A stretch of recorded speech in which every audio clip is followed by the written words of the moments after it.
Success. और कई ऐसे लोग हैं जो कि हमसे पूछते हैं कि प्रभु जी, हमारे जीवन में इतना कुछ है एंजॉय करने के लिए, ये सारा का सारा एंजॉयमेंट छोड़ करके हम भक्ति करें? हाँ, क्या प्रभु जी हमें एंजॉय करने का हक नहीं है? कुछ लोग हमें बोलते हैं, प्रभु जी हमारी उम्र ही क्या हुई है, हम अभी तो उम्र है जिंदगी जीने का, अभी तो उम्र है एंजॉय करने का, तो क्यों हम एंजॉय ना करें प्रभु जी, आप बताइए। कुछ लोग हमें बोलते हैं कि प्रभु जी, हमने पूरा का पूरा जीवन कृष्ण को दिया, लेकिन क्या हो अगर कृष्ण एग्जिस्ट ही नहीं करते हैं, पूरा का पूरा जीवन अगर खत्म हो गया और हमने भगवान की भक्ति की, लेकिन अगर भगवान है ही नहीं तो क्या होगा? तो हमारा पूरा का पूरा जीवन वेस्ट हो जाएगा। इतना कुछ हम एंजॉय कर सकते थे, इतना जीवन का मजे ले सकते थे, लेकिन वो सब कुछ वेस्ट हो गया, हमारा पूरा का पूरा समय खराब हो गया प्रभु जी, हमने एंजॉय ही नहीं किया अपने जीवन में।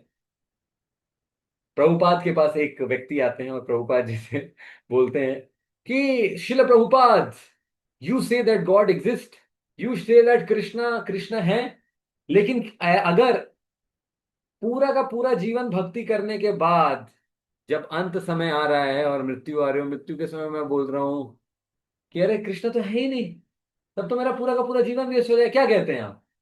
तो प्रभुपाद बोलते हैं, क्या बात कर रहे हैं आप? अगर पूरा का पूरा जीवन भक्ति करने के बाद भी अंत समय में कृष्ण नहीं मिले तो क्या होगा? प्रभुपाद तो इस लेवल पे बात कर रहे हैं, अंत समय में कृष्ण नहीं मिले तो क्या होगा? मैंने पूरे के पूरे जीवन इतने अच्छे लोगों के साथ समय बिताया, इतना अच्छा प्रसाद खाया, हर दिन सुबह डांसिंग किया, है कि नहीं? कीर्तन में डांसिंग करते हैं कि नहीं? हर दिन एक फेस्टिवल की तरह हमने बिताया, और कितने फेस्टिवल हमने मनाए, कितना सेलिब्रेशन हमने किया, मेरा जीवन कितना अच्छा था। कितने बड़े बड़े लोग, सब लोग हमें हमारे सामने सलाम ठोकते थे, हमें प्रणाम करते थे, है ना? इतना अच्छा नॉलेज हमें मिला, जीवन जीने का इतना अच्छा स्टाइल मिला, इतनी खुशी से हमने पूरा का पूरा जीवन बताया। क्या देखा, कृष्ण नहीं भी है तो कोई दिक्कत नहीं। लेकिन तुम बताओ, पूरा का पूरा जीवन तुमने भोग किया, पूरा का पूरा जीवन तुमने पाप किया, पूरा का पूरा जीवन तुमने घपला किया, हेरा फेरी किया, और वो सारा का सारा काम करने के बाद जब अंत समय में तुम्हें पता चलता है कि कृष्ण है, तब तुम्हारी क्या हालत होगी बताओ। तो देखिए, हम सभी के मन में ये प्रश्न रहता है कि क्या हो अगर हम सक्सेस नहीं हो पाए, हमारा जो योगा का प्रोसेस है, हमारा जो भक्ति है, वो कंप्लीट नहीं हो पाया, है ना? और हमें बाद में पूरा का पूरा जीवन हमने भक्ति किया, और भक्ति करने के बाद हमें लगा कि अरे यार, हमने ना माया मिली ना राम मिले। सुना है आपने, माया मिली ना राम, है ना? जीवन हो गया हराम, पता नहीं क्या बोल सकते हैं। तो क्या करें प्रभु जी, ऐसा जीवन तो वेस्ट हो गया ना। हमें तो ऐसा लग रहा है प्रभु जी, इतने साल से हम भक्ति कर रहे हैं, पर फिर भी हमें लगता है कि कृष्ण अभी भी दूर है। अगर लास्ट मोमेंट तक भगवान नहीं मिले तो क्या होगा? तो ये बहुत सारे लोगों को क्वेश्चन होता है, और अर्जुन का भी यही क्वेश्चन था। तो फिर क्या होता है, अर्जुन का जब ये क्वेश्चन था, तो कृष्णा इसी क्वेश्चन को बहुत ही इंटरेस्टिंग तरीके से आंसर करते हैं। और कृष्णा क्या कहते हैं? कृष्णा कहते हैं, प्राप्य पुण्य कृताम लोकान उषित्वा शाश्वता समाः शुचिनाम श्रीमताम गेहे योगो भ्रष्टो भिजायते। यानी अगर कोई अनसक्सेसफुल योगी है, यानी अनसक्सेसफुल डिवोटी है, तो सालों के मेहनत के बाद, एंजॉयमेंट के बाद, बहुत सारे इधर उधर कुछ कुछ करने के बाद क्या होता है, उसके बाद ही gets birth in a family of righteous people, है ना? या तो अच्छे लोगों के परिवार में जन्म मिलता है, या ऐसे परिवार में जन्म मिलता है जहां उन्हें अपने लाइवली मेंटेनेंस की आवश्यकता नहीं पड़ती। भगवान बोलते हैं, अरे यार, इतने इतना मेहनत किया इसने जीवन भर, इस व्यक्ति को कभी कुछ किसी चीज की कमी नहीं होनी चाहिए। तो इस प्रकार का जीवन कृष्णा उसको देना चाहते हैं, और कृष्णा इस तरह का उसको जीवन देते हैं। और इसका जो बेस्ट एग्जाम्पल है, वो एग्जाम्पल है भरत महाराज की स्टोरी। तो भरत महाराज करके एक राजा थे, और भरत महाराज के बारे में ऐसा बताया जाता है कि भरत महाराज जो हैं, उन्होंने अपने पूरे जीवन क्या किया, उन्होंने अपने पूरे जीवन में भक्ति किया। और बहुत इंटरेस्टिंग है, एकदम यंग थे वो, एकदम यूथ यूथ की एज में, यंग एज में उनके 10 लड़के जब हो गए, तो 10 लड़के होने के बाद वो क्या करते हैं, उन्होंने अपने घर को छोड़ दिया और अपने लड़कों को राजा बना दिया, और उसके बाद क्या किया, घर को छोड़ करके वो कहाँ चले गए, फॉरेस्ट में चले गए, और फॉरेस्ट में जा करके यज्ञ दान तपस्या ये सारा का सारा जो काम था ये सब सब करने लगे, और वहीं पे बैठ करके तपस्या हर दिन करने लगे। और ऐसा बताया जाता है कि जैसे कोई व्यक्ति सुबह शौच करता है, शौच करते समय उसको बुरा नहीं लगता है कि अरे यार मैं शौच को छोड़ करके जा रहा हूं, नहीं, शौच की तरह उन्होंने अपने पूरे के पूरे राज्य को छोड़ दिया। और ऐसे भरत महाराज की बहुत प्रगाढ़ भक्ति थी, बहुत प्रगाढ़ भक्ति, और भगवान की प्रगाढ़ भक्ति करते करते ऐसा बताया जाता है कि वो भाव के लेवल पे आ गए थे, बहुत उच्च उत्कृष्ट भक्ति के लेवल पे पहुंच गए थे। और उतनी उत्कृष्ट भक्ति के लेवल पे पहुंचते हुए एक दिन वो जंगल में थे और नदी के किनारे बैठे थे, नदी के किनारे बैठ करके अपनी साधना कर रहे थे, और उस समय उन्होंने देखा कि एक हिरण का जो बच्चा है, वो हिरण का बच्चा, सॉरी हिरण जो है, महिला हिरण, तो वो उसके पीछे एक टाइगर पड़ा हुआ था। तो टाइगर उसका, हम उसको शिकार करने वाला था, एक जो बाघ था उसको शिकार करने वाला, शिकार करने के लिए जैसे ही वो उसके ऊपर कूदा, वो घबरा करके पानी में, नदी में कूद गई, और नदी में कूदने के कारण क्या हुआ, उसके, वो प्रेग्नेंट थी, उसके जो छोटा बच्चा जो था गर्भ से, वो गर्भ से बच्चा बाहर निकल गया। और जब गर्भ से बच्चा बाहर निकला तो पानी में बहने लगा, तो भरत महाराज ने उस बच्चे को बचा लिया। उस बच्चे को बचाने के बाद भरत महाराज ने उस बच्चे को अपने पास रखा, और उसको रेस किया, उसको दूध पिलाते थे और बाकी सारा का सारा काम करते थे, और इतना प्रेम करते थे उससे, काफी सारा उसको खिलाते पिलाते थे, सब कुछ करते थे। लेकिन ऐसा बताया गया कि उसके बाद क्या हुआ, भरत महाराज जो है डिस्ट्रैक्ट हो गए, उसी से जिसके ऊपर उन्होंने कृपा की उन्होंने उसको डिस्ट्रैक्ट कर दिया, उसी छोटे से डियर के बच्चे को। अब सोचिए, भरत महाराज के अपने जो लड़के बच्चे थे उन सब से बहुत प्रेम करते थे, लेकिन उनको छोड़ करके वो आए, उनके नाती पोते होंगे उनको छोड़ करके वो आए, लेकिन यहां आकर के जंगल में किसके चक्कर में फंस गए, एक डियर का जो बच्चा था उसके चक्कर में। और उसके कारण क्या हुआ, वो जो बच्चा था, उनका पूरा का पूरा जो अटेंशन है वो उस बच्चे के ऊपर ही फोकस्ड हो गया, हर समय उसके मन में, उनके मन में, उनके ध्यान में वो बच्चा ही आ रहा था।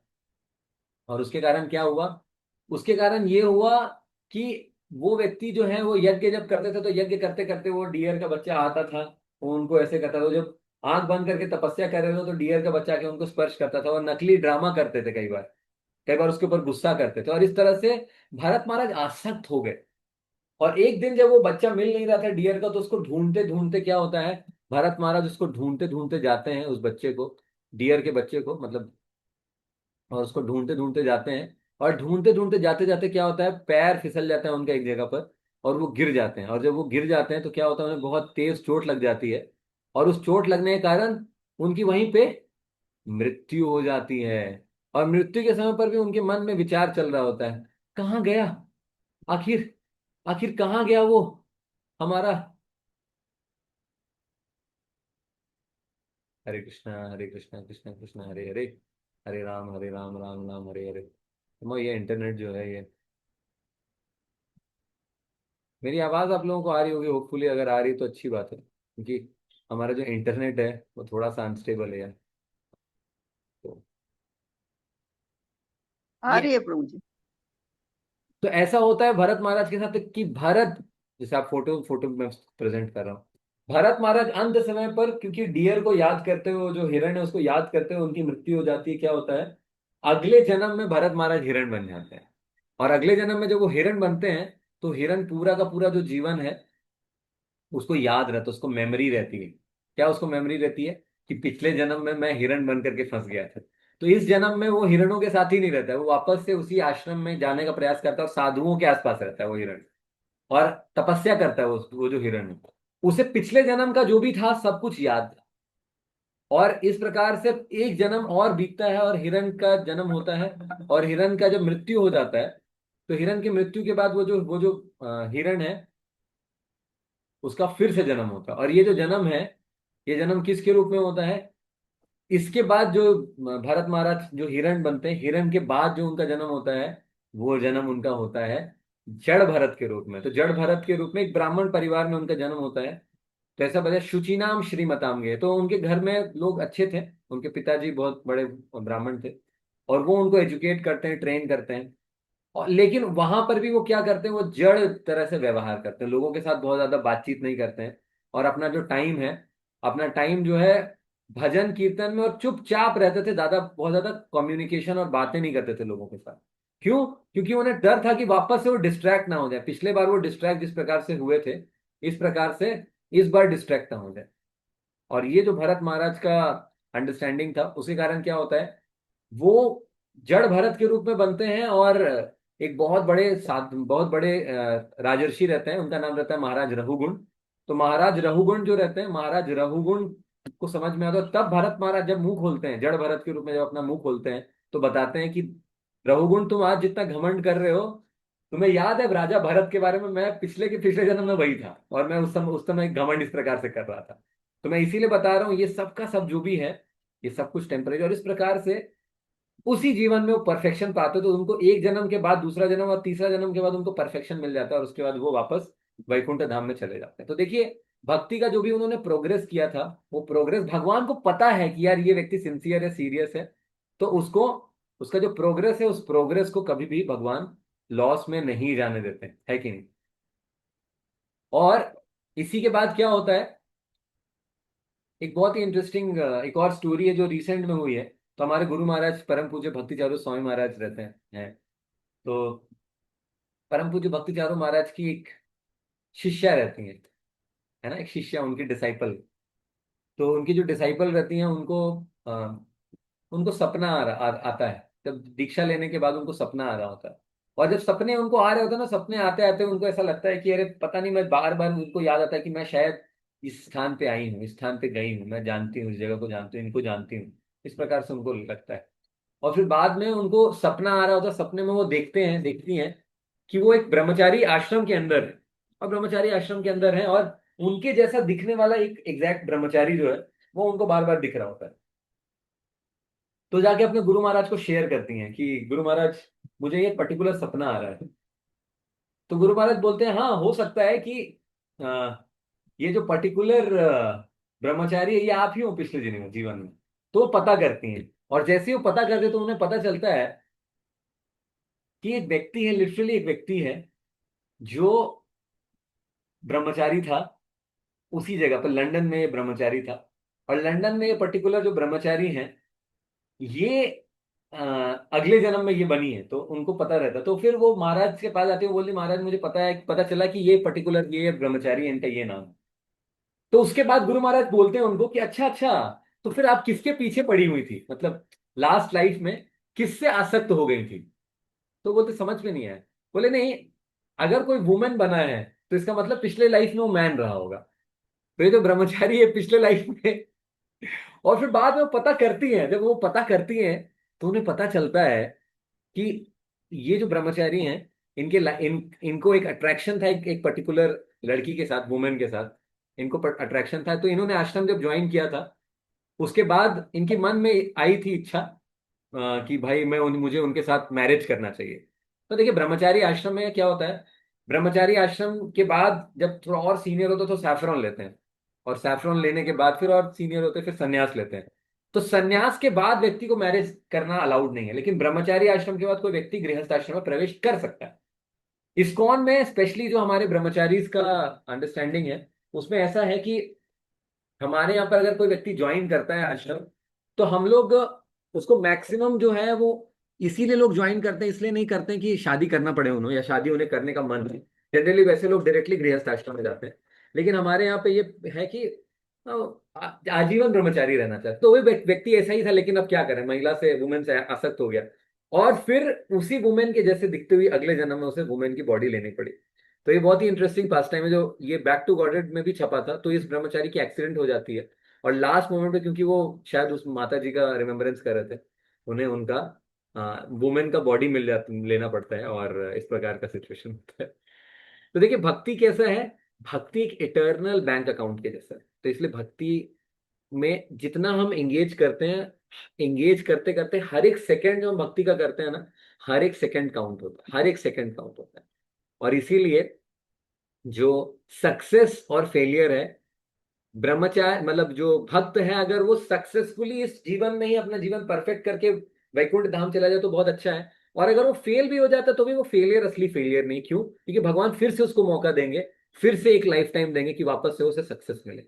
ये तो है, अगर कोई व्यक्ति बहुत अच्छे से भक्ति कर रहा है, और अच्छे से भक्ति करते हुए ये जीवन बिता रहा है, तो बहुत ज्यादा चांसेस हैं कि उसे ह्यूमन बॉडी ही मिलेगा, मैक्सिमम चांसेस उस ह्यूमन बॉडी मिलेगा। और ह्यूमन बॉडी में भी ऐसी बॉडी मिलेगी जहां पर वो बहुत आराम से अच्छे से भक्ति कर सके, है कि नहीं?